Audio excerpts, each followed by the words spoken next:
I grew up in a small town where life moved slowly and everyone knew everyone. My parents ran a modest hardware store that doubled as the heart of the community. My father taught me the value of hard work, while my mother showed me the importance of kindness, even when life wasn't easy. Despite their differences, they worked together seamlessly, a partnership I always hoped to emulate. In high school, I was the quiet kid, more comfortable with books than with crowds. My first love was Emily, a girl with an infectious laugh and a passion for painting. We dated through senior year, dreaming of a future that didn't pan out. She moved away for art school and I stayed, feeling the weight of responsibility to help my parents. College was a blur of classes and part-time jobs. It was there I met Lila, an ambitious journalism student with big dreams and a sharp wit. She was magnetic, the kind of person who made you believe anything was possible. We fell hard and fast, marrying right after graduation. Those early years were blissful, filled with late-night talks about the future and weekend getaways that felt like stolen treasures. But over time, the cracks began to show. My demanding job as a traveling technician left me drained, while Lila's career blossomed, demanding more of her time and energy. The love we once shared was overshadowed by resentment and unmet expectations. By the time she asked for a divorce, I wasn't even sure who we were anymore. Strangers tied together by memories. I sank into the recliner, watching as my wife of 6 years walked out the door, knowing she would soon be my ex-wife. My emotions felt tangled and distant, like they belonged to someone else. That morning, she'd bluntly announced her decision to leave, leaving me in a daze. Earlier in the day, she'd requested I return home by 6, saying we needed to talk. When I arrived, the absence of dinner hinted at something amiss. What followed was a conversation that unraveled the life we had built. Lila met me with a tense expression, her words cutting straight to the heart of the matter. She wanted a divorce. "Hi," she said. "Sit down. We need to talk." She got straight to the point. "When we got married, I thought we'd have a good life. But the last 4 years have shown me that staying married isn't what I want. You're never home, and when you are, you're too tired to care about me." I tried to explain. "I work long hours to pay the bills. You work too, but it's not enough. If you'd help more, I'd ask my boss to keep me in town. That's not the only problem. You don't even take care of the backyard you insisted on," she snapped. "You could hire someone, and then we could go out more," I suggested. "With what money?" she snapped, her frustration cutting through the air. "It's not getting better, Oliver. I'm tired of waiting. I want excitement, and you're not giving me that. I'm done." I met her gaze, trying to process her words. "So, a divorce?" I asked, my voice steadier than I felt. "Yes," she replied firmly. 6 months and we'll both be free." "Who's paying for it?" I questioned. "I will," she answered without hesitation. "That's fair," I said, nodding. "Do it." She grabbed her coat and paused at the door as if to say something. Then she left. I sat there thinking about what I'd miss. She was demanding and self-centered, but she was still something to come home to. Did I love her? I wasn't sure anymore. Not once had either of us said the word love during that conversation. That was sad. Later, I drove to Miles's bar. It had been a couple of weeks since I'd been there. Lila's decision stung, but I knew I'd get over it. At the bar, I bought a $5 scratch ticket instead of my usual singles. Feeling bold, I also bought tickets for the state lottery and Powerball. "Cheap fool," Miles teased. "You'll never win big with those scratch-offs. Go for the big money." "Let the machine pick," I said. "It's smarter than me anyway." I grabbed some peanuts and asked the waitress to move my beer to a booth. Stupid rule. I couldn't carry it myself. Soon, Elliot and Anna Reed joined me. We talked, I had another beer, and then hunger set in. I left for a steakhouse, ordered the smallest steak, and had another beer with my meal. No dessert, just one last drink. I was pushing my limits, so I'd need to drive carefully. Home, I thought bitterly. It wasn't a home anymore, just an empty house. Unless Lila changed her mind, though she left like she wasn't coming back. Maybe she went to her sister's. Brenda wouldn't have treated me like Lila did. Not that it mattered. I was getting maudlin. Time to go home and sleep. I didn't stop moving except for a quick bathroom break. Once home, I began undressing, slipping the lottery tickets into my wallet. As I sat on the edge of the bed, I pulled out the scratch ticket. Scratching it off, I matched 3 cows, $10,000. Another cow brought it to $15,000. Shaking with excitement, I revealed the final emblem, $25,000. I laughed out loud. "Take that, Lila. Pay for your own divorce." Still grinning, I locked the bedroom door and went to bed. If Lila came back, she could sleep in the spare room. That ticket would keep me company tonight. By morning, the empty house felt depressing until I remembered the ticket. Deciding to keep it safe, I waited for the bank to open and rented a safe deposit box. I put the ticket inside, along with the numbers for the state lottery and Powerball. I copied the numbers onto a scrap of paper from my wallet. Would this money change my life? Probably not right away. At work, I was preparing for my 2 p.m. flight. Back home at noon to shower and shave, I noticed Lila still hadn't returned. Concerned, I called her sister Brenda. "She's here," Brenda said curtly. "Talk some sense into her." Lila took the phone. Her voice was cold. "What do you want, Oliver? We're done." "You didn't say you were leaving this soon," I replied, trying to keep my tone even. "Well, I have," she said flatly. "I won't be back." "When are you coming for your stuff?" I pressed. "Tomorrow? The weekend?" "Are you asking for the house, too? There's still a big mortgage." "You can keep it if you handle the payments," she said without hesitation. "I just need a list of assets for my lawyer. I don't care about much. I just want to move on." "Fine," I said with a sigh. "Send the papers and I'll sign. But I think you're making a mistake. We could have worked this out." "No, Oliver," she said firmly. "I fell out of love. I need to start over." "Is there someone else?" I asked, the question escaping before I could stop it. "No," she said after a pause. "But there might be before this is over. Please don't make this harder." I swallowed hard. "Okay, Lila, if this is what you want, I won't stand in your way. Take care." I packed my bag and headed to the airport. I'd be gone until Wednesday, giving her time to clear out. Oddly, I trusted her to only take what was hers. We might not love each other anymore, but there was still a shred of respect. Saturday morning, while repairing a copier, I remembered the state lottery drawing had been the night before. Over lunch, I checked the results online. No winners. Maybe next time. I worked until evening, grabbed dinner, and stopped at a bar for a beer. Too tired to wait for the Powerball drawing, I went to bed. Sunday morning, I serviced another machine and checked the Powerball results during lunch. Nothing again. Back home Wednesday morning, I dropped by the office briefly, then returned to the house. Lila had taken a few things. The kitchen table, but not the stools. The space felt emptier, but manageable. On the counter, I found 2 envelopes. One held divorce papers, the other listed everything she'd taken. I was annoyed to see she'd cleared out our entire bedroom. The king-size bed, dressers, nightstands, and even the lamps. Upstairs, the room was bare. It stung a little, but at least now I knew what I was dealing with. In the guest room, I found my clothes neatly organized, shirts in the dresser, suits in the closet. On the nightstand was a note from Lila. "Oliver, I hope this arrangement works. I've moved into an apartment and didn't want to spend much on furniture. You might want a smaller bed now that you're alone. Honestly, I hope to find someone who'll share mine and actually be there every night. The loneliness when you were away got to be too much. I know I didn't help with expenses, and maybe that wasn't fair. But I needed to save for this moment. If you think it's worth suing me, go ahead. I stopped touching our accounts 3 days before I told you I was leaving. That seemed fair. Brenda thinks I'm making a mistake, but she has Jim and their kids to keep her grounded. We never had that. I could say I still love you, but I don't think I do. I'm fond of you, though. Lila." I went downstairs to the spotless kitchen. The refrigerator was empty but cleaned out. The divorce papers were on the counter, just as she'd described, with a stamped envelope for my reply. I signed them and slipped them into the envelope. Through the window, I saw the lawn needed mowing, the flower beds needed weeding, and the sprinklers hadn't been turned on. Lila had always wanted the house to look perfect, but most of the upkeep had fallen on me. One day, I'd tear out those flower beds and replace them with grass. A bigger mower would make quick work of it. But not today. That evening, I went out for dinner. Watching other diners, I saw couples at different stages of love or conflict, families managing bratty or well-behaved kids. I wondered what kind of parents Lila and I might have been if we'd started a family. Afterward, I stopped by Miles's for a beer and bought some scratch tickets along with numbers for the lottery and Powerball. "Suckers born every minute," Miles teased. "Maybe," I said, "but you still sell them." We sat down to talk, and I filled Miles in on the divorce. He'd known me since my teenage years, though Lila had never quite warmed to him. "So what's next?" Miles asked, leaning forward. "No plans yet," I admitted. "I've got some work to do on the house, but selling it might be smarter. With the mortgage, though, I wouldn't get much out of it."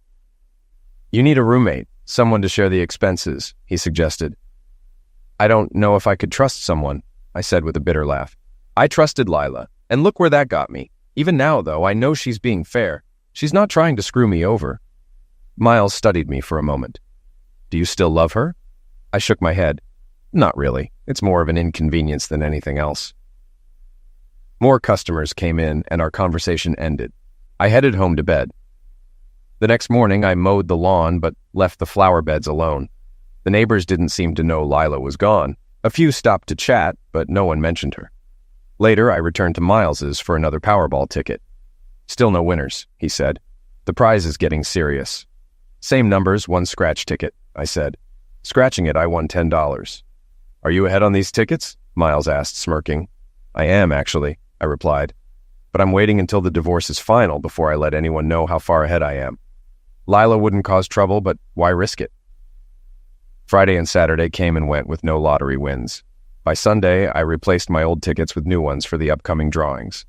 Dust was starting to collect in the house, and it smelled stale. Could I live with it? For now, I'd have to. That evening, I made sure no food would spoil while I was away. Around 8, Brenda called. How's it going, Oliver? She asked. Not bad, I replied. A bit more work around here, but I'm managing. How's Lila adjusting? She's doing well, Brenda said. Goes out with coworkers a lot and likes her apartment, though expenses are higher than she expected. I think she went on a date, nothing serious, but she's still waking up alone, which, let's be honest, seemed to be her biggest complaint when you were around. That'll change eventually, I said, trying to keep my tone neutral. I just hope she doesn't settle for less than she deserves. Typical Oliver, Brenda teased with a laugh. Too nice for your own good. Thanks, Brenda. Love you too, I said with a chuckle. Say hi to Jim for me. Maybe he can sneak out for a beer sometime. Come by and see the kids. They miss you, she said warmly. And don't forget, bread and beer for chop suey on Thursday. Deal, I said with a laugh. Monday morning, I flew out for work. By Tuesday, the state lottery had been won, not by me. The Powerball jackpot had grown to over $150 million. Miles would be happy to keep selling me tickets regardless. Thursday evening, I joined Brenda's family for dinner. Lila was there too, and we exchanged polite updates about our lives. Her kids were thrilled to see me and made me promise to visit more often. As I was leaving, Lila walked me to my car. How are you holding up? She asked. I know leaving was a shock. It was, I admitted, but I get it. If what you felt wasn't enough to wait for me to be home more, then this was the right call. I miss you, but mostly for the day-to-day things like doing dishes together or the little closeness we shared. Those things can be replaced in time. Happiness comes and goes. I'm just waiting to see what's next. She smiled faintly. Thanks, Oliver. I was afraid I'd hurt you too much. I even considered inviting you over if I had. That's unnecessary, I said. I'll be fine. Good, she replied. I'm glad we talked. I think we can both move forward more comfortably now. I kissed her cheek, got in my car, and didn't look back. Later, while at Miles's place, I bought tickets for the next lottery and Powerball drawings, then prepared for another day of yard work. The next morning, Miles called. Oliver, you said you needed a housekeeper. I found one. She'll be there tomorrow night, if you're okay with it. Miles, I'm managing fine, I said, brushing off the suggestion. But I'll think about it. She's had bad luck, Miles continued.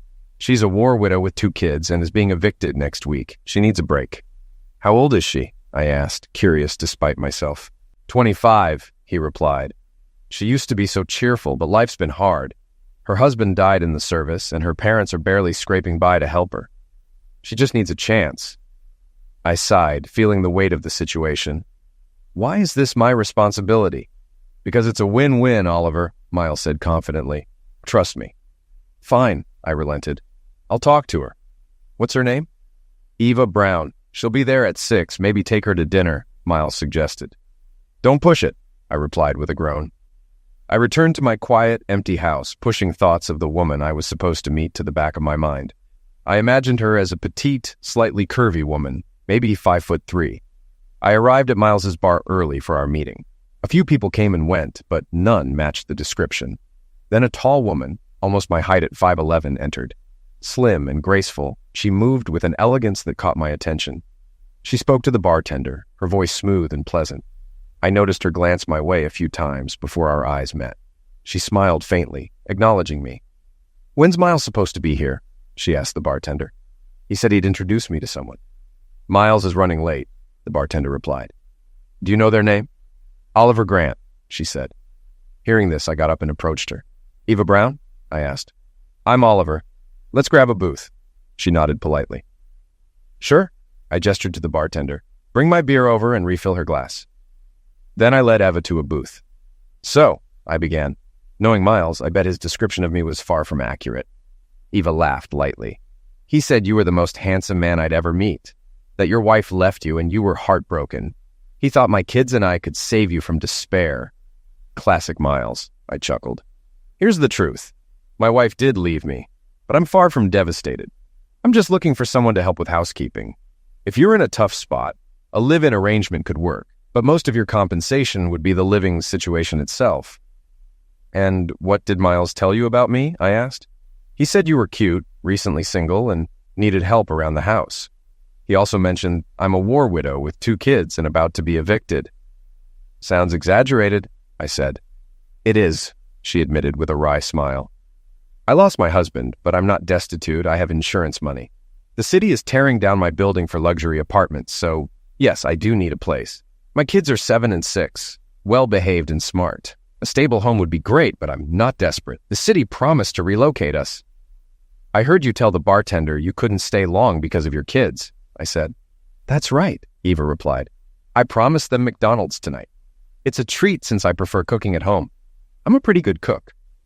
She caught me glancing at her chest and smiled knowingly. I don't have much of a figure, she said without embarrassment.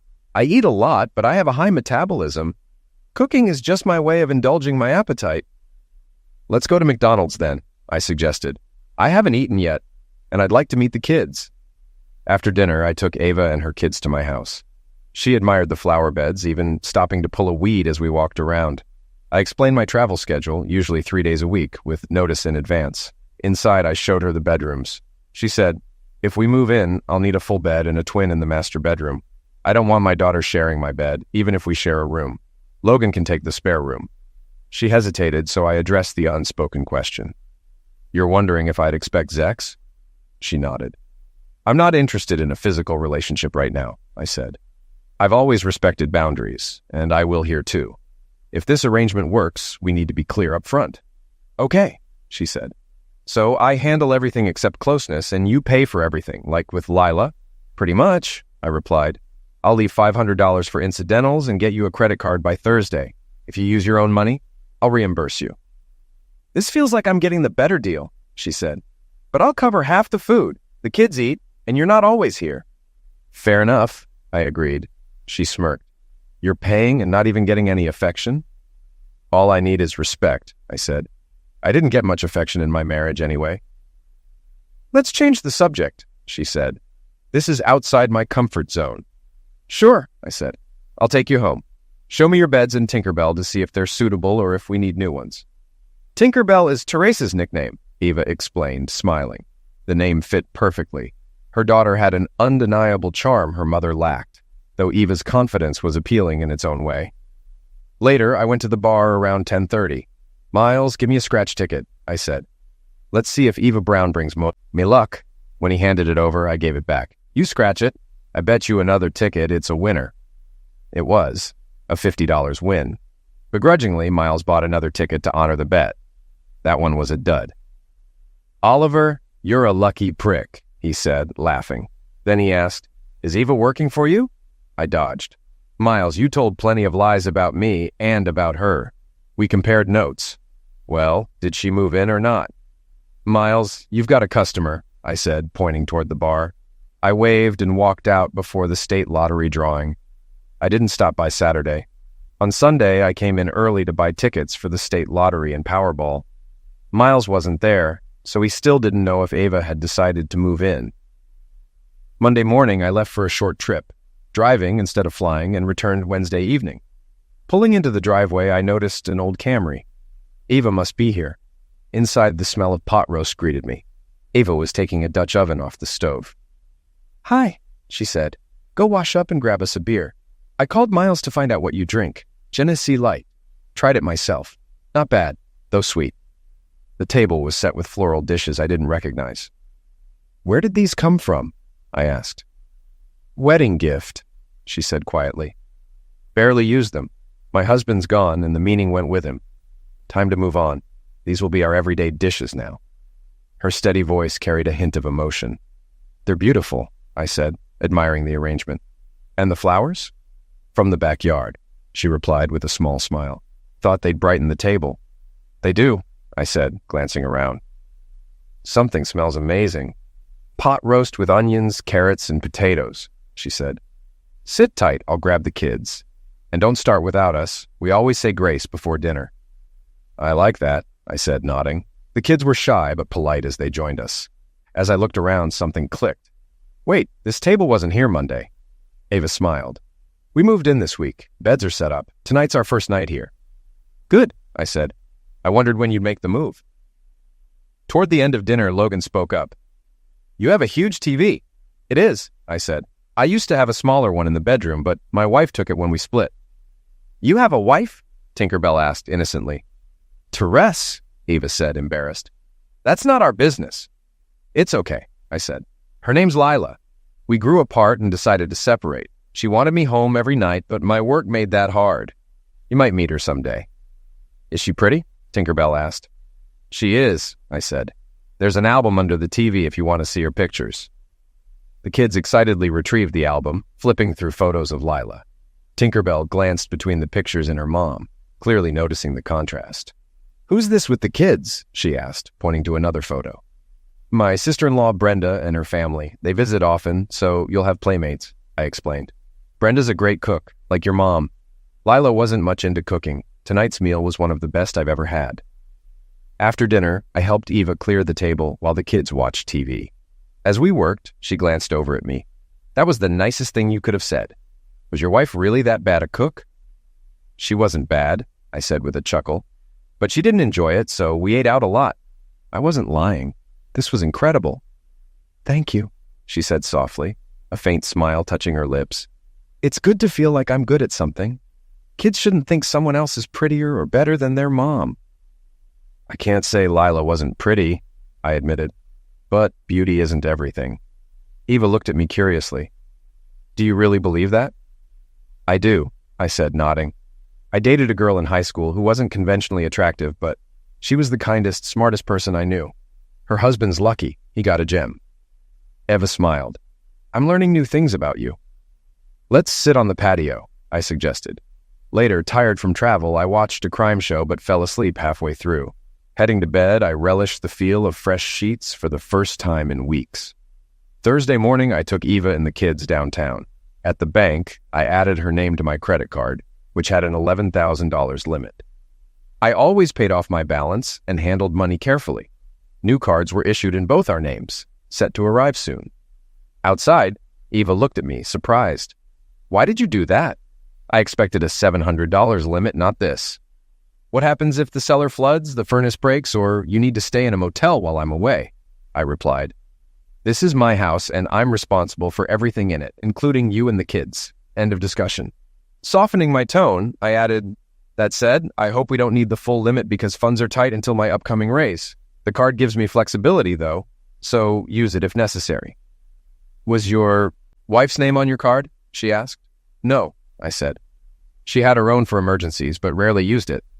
I paid all the bills anyway, which made things simpler when she left. Ava didn't respond, but gave me a small smile that spoke volumes. I had to work that afternoon, but tomorrow would be a full day off. By next week, I expected all of us, Eva, Logan, Tinkerbell, and me, to feel fully settled. Tomorrow evening, I'd like to meet your parents, I told Eva, and maybe leave the kids with them for a bit. I want to let Miles know we're officially living together. Sure, Eva said. My parents will want to know how you're treating their grandkids. Guess I'll have to behave then, I said with a grin. You've already made a good impression, she replied. Kids are trusting, and so am I. You'd have to work hard to lose that. Later, we stopped by Miles's bar. He greeted us with mock frustration. Christ, Oliver, I never see you anymore. What can I get you? A beer for me, I said, and a red wine spritzer for Eva. Half wine, half ginger ale. Eva smiled. Okay, I trust you're not trying to get me drunk. Yet. Miles smirked. Give him time. I scratched a lottery ticket on a whim and won $5, enough to cover our drinks. Miles groaned dramatically. He's gonna break me. Afterward, we visited Eva's parents, a warm couple in their 50s. Her dad was tall and slim like Eva, while her mom was short and curvy. I accidentally stared at her mom's chest and she laughed. "Don't feel bad. They've always been a distraction," she joked. "Not that my husband complains." "Mom, stop," Eva groaned. "I'd rather have my figure than your backaches." We left soon after, as the kids were getting tired. Back home, I carried Logan to bed while Eva tucked in Tinkerbell. Once they were asleep, I settled in to watch a country music show featuring Dolly Parton. Eva walked in, catching me staring. "You're drooling," she teased. "What is it with men and bosoms? Mine worked fine for nursing, thank you very much." Later, she returned, smiling. "Mom's wondering how I'm going to get you to marry me." She even joked that she wished she were single. I laughed. "What about your dad?" "He thinks you're a good guy, but don't let it go to your head. I'm just your housekeeper." "You're more than that," I said. "You've been here a week, and I already feel more comfortable than I have in years." "I hope this stays just the way it is." Eva gave me a strange look, but said nothing. Was she unsure of where this was going, or was she hoping for more? I couldn't tell. For the first part of the week, I was home each evening. Dinner was ready when I arrived, and the kids were over the moon about the new swing set and jungle gym in the backyard. They dragged me outside, insisting I watch them play. The yard looked immaculate, the lawn freshly mowed, and the flower beds neat and vibrant. "You've done a lot," I remarked, impressed. "I have the time," Eva replied with a shrug. "Work's slow right now."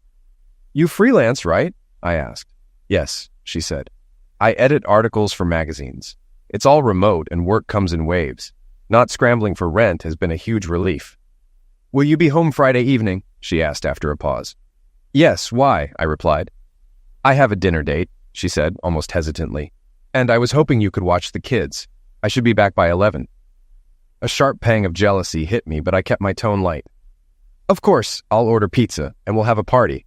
"You don't mind?" she asked, her tone soft. "Not at all," I said, forcing a smile. That night, I slept poorly and blamed my bad mood at breakfast on a tough repair job. On Friday, I came home early to find Eva dressed to impress. Black dress, styled hair, and a noticeable enhancement to her chest. She looked stunning. "You look great," I said. "I know," she replied with a grin. "I feel like a queen. Maybe I'll do this more often." As the pizza arrived, so did her date, a man about 10 years older with a polished look and a Mercedes parked outside. Eva seemed flustered as she introduced him. "Oliver, this is Richard Tromley, my boss. He's been very kind to me and occasionally asks me out." "Oliver Grant," I said, shaking his hand. Eva turned to me. "The kids need to be in bed on time. I might be late, so don't wait up. Bye." As she left, a wave of jealousy and hurt hit me. Unexpected and unwelcome. Not even Lila's outings had made me feel this way. I reminded myself that Eva was just my housekeeper, nothing more. To distract myself, I called Brenda.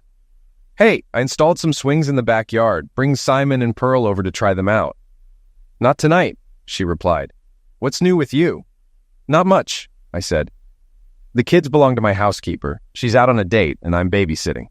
"Why aren't you dating your housekeeper?" Brenda asked. "Lila's dating, isn't she?" "Not a chance," I said firmly. "I wouldn't mix business with personal life." "You've always wanted kids, though," she pointed out. "These two are great," I admitted. "Polite, well-mannered, and so easy to get along with. But I've got to go. It's bath time." "They sleep at your house?" Brenda asked, sounding surprised.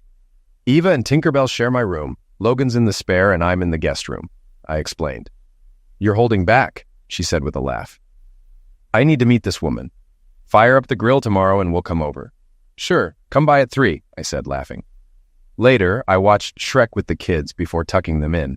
As I leaned down to kiss Tinkerbell goodnight, she wrapped her arms around me. "Oliver, my friend says her daddy kisses her goodnight. Mommy kisses me, but she says nobody kisses her. I think she'd like it if you kissed her too." I smiled. "Maybe, sweetheart. Sleep tight." I went downstairs to wait for Eva, but by midnight I gave up and went to bed. When she finally came in at 1:30, I stayed in my room, my thoughts racing. Was she making out with him? Did they go to a motel? It wasn't my business, but it gnawed at me anyway. Saturday morning, I grabbed breakfast at IHOP and went to the office, even though it was the weekend. At 10 a.m., I called home. "Where are you?" Eva asked. "I wanted to tell you about last night. It was wonderful." "Sorry, had work to do," I replied. "How about lunch? My sister-in-law and her family are coming over for a cookout tonight. I'm picking up steaks." "You'll need salads," Eva said. We have some ingredients, but grab more beer and 3 quarts of strawberries from the farmer's market. I'll make shortcake." There was a pause. "Is she as pretty as your wife?" "Check the photo album," I said. "There are pictures of her with Jim and the kids at the beach." "I haven't looked past the photos of your wife," Eva admitted. When I got home, Eva had tomato soup and a cucumber sandwich waiting for me. "I hoped you'd still be awake when I got home," she said. "The meeting went late, but it was amazing. The authors I've been editing for all thanked me, and I even got an award for being the most dedicated part-time editor. We had a 5-course meal, shared funny stories, and danced until midnight. I should have called, but I knew you and the kids were fine." Relief and embarrassment washed over me. "You didn't say it was a meeting. I thought it was a date with your boss." Eva frowned. "You thought that? Why?" "All you said was a date," I explained. "Then you dressed up, left with a guy in a nice car, and said you'd be home by 11, but you didn't get back until 1:30. Next time, give me more details so I don't worry." Her expression softened. "I'm sorry," she said gently. "I was so excited I didn't think to explain." A small smile crept onto her face. "You were worried about me?" "No," I muttered, looking away. "You're a grown woman." "I can take care of myself," she said, her voice light. "But it's sweet that you cared." To change the subject, I flipped through some photos of Brenda. "She's gorgeous," I said casually, then added, "but not as gorgeous as you looked last night." Eva's smile widened. "I'll marinate the steaks while you clean the grill," she said, turning toward the counter. As we worked together in the kitchen, she teased, "Tinkerbell told me you kissed her goodnight. She thought it was wonderful." "I worried you might think it was inappropriate," I admitted. "Not at all," Eva said warmly. "I'd have been disappointed if you hadn't. She's missed having a father around, and I see how you care for Logan, too." She paused, her eyes twinkling. "I think I owe Miles a kiss for introducing us." I thought to myself, what about kissing me? That afternoon, Brenda and Eva hit it off, and soon I was seeing more of Simon and Pearl at the house. Sometimes it was just Eva greeting me when I got home. One day I bumped into Lila at the grocery store. We ended up chatting for over an hour. "Oliver," she said eventually, her tone candid, "I moved out almost 3 months ago and I'm happy. I've met someone and we're thinking about moving in together. Is that going to bother you?" "Not at all," I replied with a shrug. "My life's pretty settled. You're probably getting more Zex than I am, but other than that, I'm good." Lila laughed, shaking her head. "Brenda says you could be getting it from your housekeeper if you'd try. She likes you and thinks Eva might be the one for you." "Whatever, Lila," I said, brushing it off. "I'm just glad you found someone." She grinned, then added, "Oh, and by the way, that raise I promised you, it starts next week. Plus, I got promoted, so I'll be sleeping in my own bed every night now." "Too late for me," I said. "I've moved on." She smiled. "The best thing you can do is pull that woman into your bedroom. You'd have all the good things we had early on. Too bad it took 6 years to figure out we weren't meant for each other. Invite me to your wedding," I joked. "Only 3 months left until the divorce is final. Feels like forever." "Take care, Oliver," she said. "You know, you were a better husband to me than I was a wife to you. I'll see you around." As she walked away, I thought about our 6 years together. Surprisingly, I didn't miss her at all. Friday night, I stopped by Miles's bar for my usual tickets and bought a scratch-off. For the first time in ages, I didn't win, even my money back.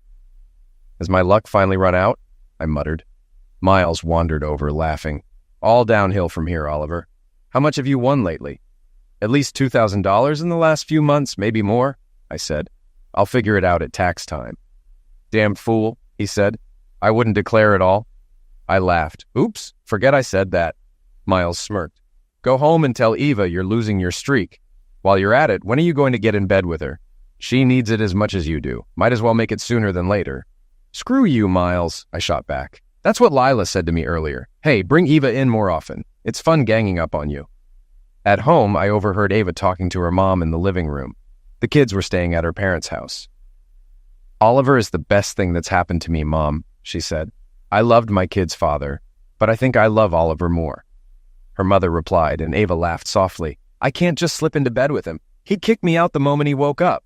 I decided to surprise her. Walking in, I slid my hands under her arms, startling her. When she spun around, I kissed her deeply. "The kids are gone tonight," I whispered. "Any ideas for how we can spend the evening?" "Plenty," Eva replied. pulling off her blouse to reveal a silky undergarment. She paused, searching my face. "Oliver, are you sure? I don't want to be just a fling. I'm not asking for forever, but I don't want to be your plaything either." Then, throwing her hands up, she said, "Oh hell, take me to bed. We'll figure out the rest tomorrow." We didn't make it upstairs right away. The moment overtook us. Later, we ended up in her bed, where I woke the next morning feeling happier than I had in years. In the kitchen, I made coffee. Eva joined me, sinking into a chair. "Me too, please," she said. After a pause, she asked hesitantly, "Do you love me? I know what you said last night, but it's morning now." "I do," I said. "I love you, I love the kids, and I love having you here. I meant every word." She smiled softly. "What time do you need to pick up the kids?" "In a few minutes," she said with a sigh. "Not enough time." "Hey," I said, "we've got the next 50 or 60 years. "Too bad we can't sleep together tonight," she teased. "We can," she replied. "Brenda says the kids can stay with her any time. Do you mind?" she asked. "Not at all. It'll stop Brenda from nagging me to make love to you." Ava laughed. "By the way, I'm getting a raise starting Monday." "That's great," I said. "But we're doing fine already. You and the kids haven't been a burden." "Not at all," she said. "In fact, I'm better off than when Lila left. And there's more. I'll only be traveling for work about once a month now." Eva's smile glowed as she looked at me, her love radiating through the room. "The kids will be so happy," she said. "They love having you home every night. Honestly, I can understand why Lila struggled with you being away so much. I hate it when you're gone. The house feels empty." She paused, then added, "I don't think we should tell the kids we're sleeping together yet, but they'll see how happy I am. That'll make them happy too." "Do you want me to pick them up this morning?" I asked. "No, I'll go," she replied. "I want to tell Mom about last night." "Are you sure that's a good idea?" I asked, raising an eyebrow. "Absolutely," she replied with a confident smile. As she left, I poured another coffee and turned on the TV. A news report caught my eye. Miles's bar sold one of the 2 winning tickets for the $3.2 million state lottery. The winners would each get $1.6 million. My heart skipped a beat. "Oh, crap," I muttered. Miles knew my numbers. Would he keep quiet? Probably, at least until I talked to him. Should I tell Eva? Not yet, especially since I hadn't even mentioned the $25,000 scratch ticket still sitting in my bank. I dumped my coffee, grabbed a beer, and was on my third by the time Eva and the kids returned. She eyed me suspiciously. "You never drink in the morning. What's going on?" "Just celebrating," I said. "Who's hungry? I'll make cheese omelets." "Sit down, Oliver," she said with a laugh. "You can scramble the eggs." For some reason, that struck me as hilarious, and I burst out laughing. The kids stared in confusion as I tried to explain, but my words turned to babble. Eva joined in the laughter. The mood stayed lighthearted for the rest of the day. That evening, I announced, "I'm heading to Miles's for a scratch ticket. I promise, no beer." Eva grinned. "Have a beer. Celebrate last night and this morning. Just come home early. Maybe I'll let you hold my hand." She had no idea what else I was celebrating. At Miles's, the bar was packed. When he saw me, Miles grinned. "Oliver, you've put my place on the map. This is the biggest payout the city's ever had, and I sold one of the tickets. Everyone's talking about it." "Do you have to tell anyone who won?" I asked quietly. "I don't want to claim it until after the first of the year, for tax reasons." "No worries," Miles said. "I get a bonus for selling it, so I'm happy to keep quiet. But people are going to speculate." "Does Eva know?" "No, and don't tell her," I said. "I want to court her properly. Money shouldn't factor into it." Miles smirked. "Hell, Oliver, you don't have to court her. Take her to bed. That's all she needs." He studied me, then grinned. "Son of a witch. You already have, haven't you? Congrats, you two are perfect for each other." I scratched the ticket. $2. Feeling smug, I went home without beer on my breath. Life settled into a happy routine. The kids went to school, Eva's freelance work picked up, and my job gave me more responsibility. I was home almost every night, and we were all better for it. On my 20th birthday, Lila dropped by to introduce her boyfriend, Thomas Davis. He worked in construction, hardly the kind of job I thought would appeal to someone like Lila, but the way they looked at each other made it clear they were smitten. During the party, whispers began circulating that Eva and I had become more than friends. I had a strong hunch Eva's mother was the one who spread the news. When Lila was leaving, she paused and said, "Your housekeeper's kids are delightful. Honestly, I wouldn't have imagined you and Eva as a couple, but you both seem content."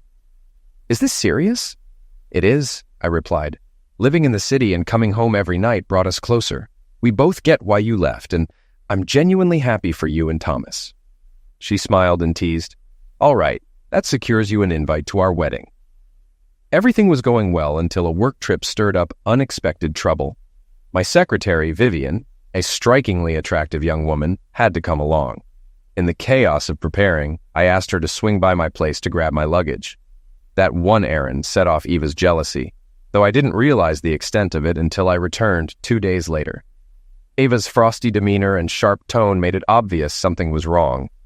Later that night, when the kids were asleep, I knocked softly on her door. What do you need? She asked, her voice cold. I need you, I said simply. You're upset. I've been gone for 2 days and I missed you. Then kiss me and leave me alone, she snapped. I'm tired. Ava, I said, exasperated. I love you. Tell me what's bothering you so I can make it right. You think I wouldn't care that you went off with a young, gorgeous woman who practically oozes flirtation? She shot back. Wait, I interrupted, startled. Where's this coming from? She told me you two had connecting rooms, she said bitterly. Yes, we did, I admitted. But remember when you went out with your boss and I jumped to all the wrong conclusions?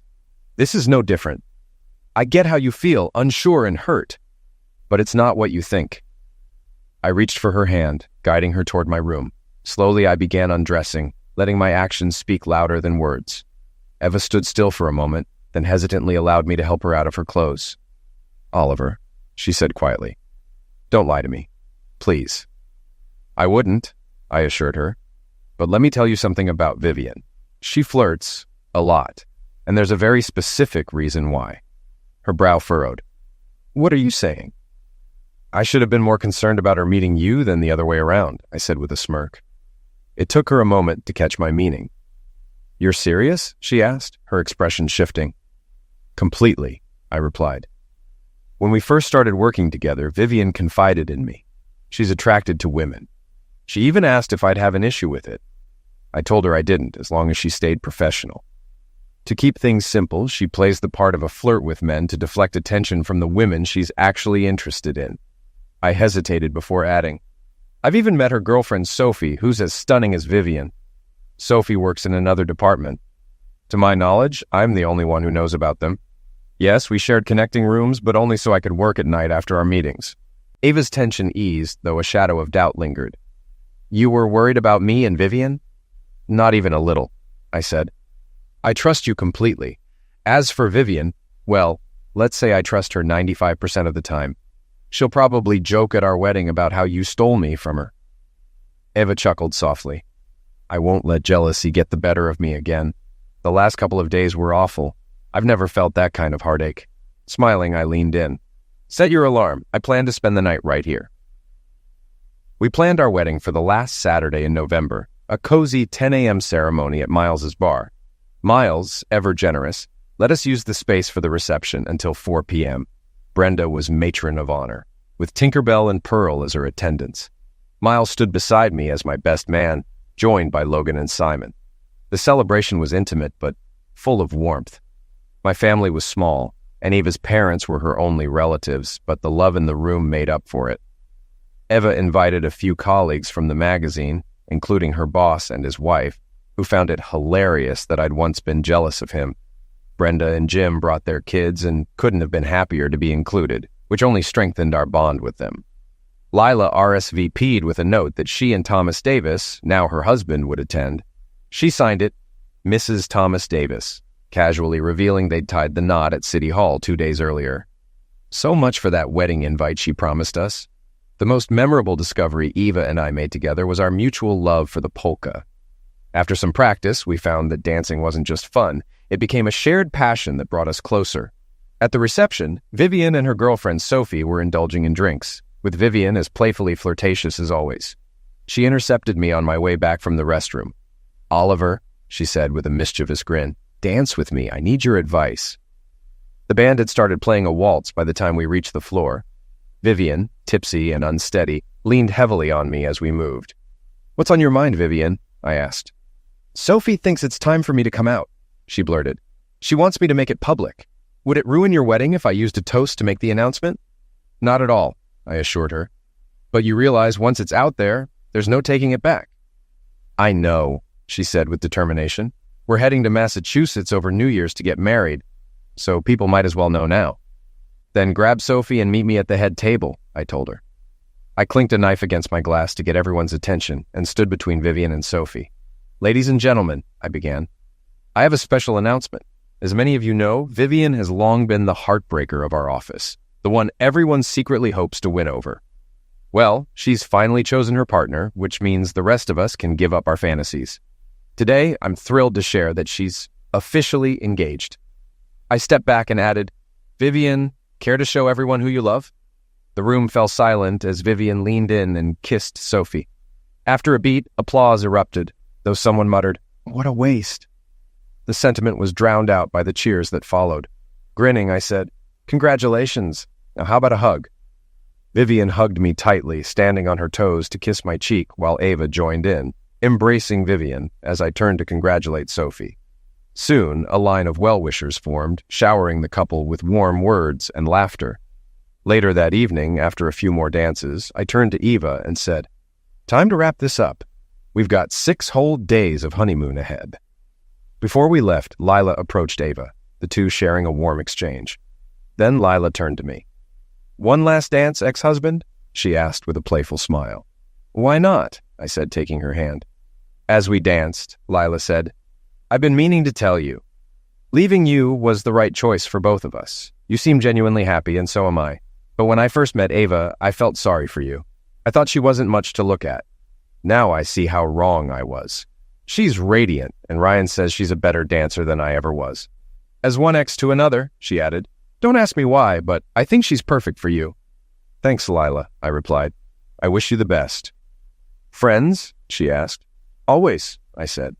Before leaving Miles's, I picked up a scratch ticket at the counter. It won me $5, a fitting end to the day. Married life with Eva turned out to be far better than anything I'd experienced with Lila. Eva treated me with a respect I hadn't known before, and we found joy in building a life together. When Vivian and Sophie returned from their wedding, they radiated happiness, as newlyweds do.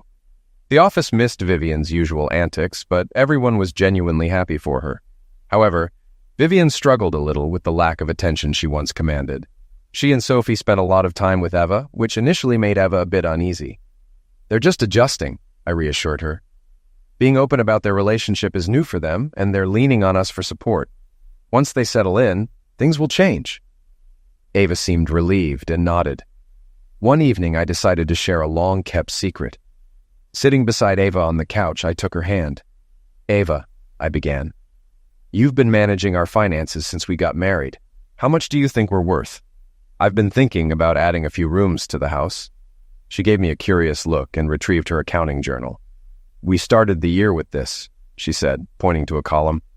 "By February, it was this, and if my projections are right, we'll end the year here." I leaned back and smiled. "Add $80,000 to that," I said casually. She blinked, her brow furrowing in confusion. "What are you talking about?" "Remember when Miles sold a lottery ticket that no one claimed?" I asked. "I have that ticket. It's in the bank, and tomorrow we're cashing it in." Her jaw dropped. "Are you serious? Why didn't you tell me?" "I didn't want to complicate things," I explained. "When I won, I was still getting over Lila and trying to figure things out with you. I also didn't want Lila thinking she had a claim on it since our divorce wasn't finalized at the time." "How much is it worth?" she asked, her eyes widening. $80,000 a year for 20 years, minus taxes," I said calmly. She let out a whistle. "What will we do with all that money? Will it change us?" "Not me," I said. "I love my work and the life we've built." "Same here," she said with a grin. "But I won't lie, I'm excited." "Get ready for attention," I warned. "Your picture in the paper, reporters, charities, even distant relatives." She laughed. "No wonder you kept quiet. Winning must have given you courage that night. You came home and couldn't keep your hands off me." I chuckled. It might have helped.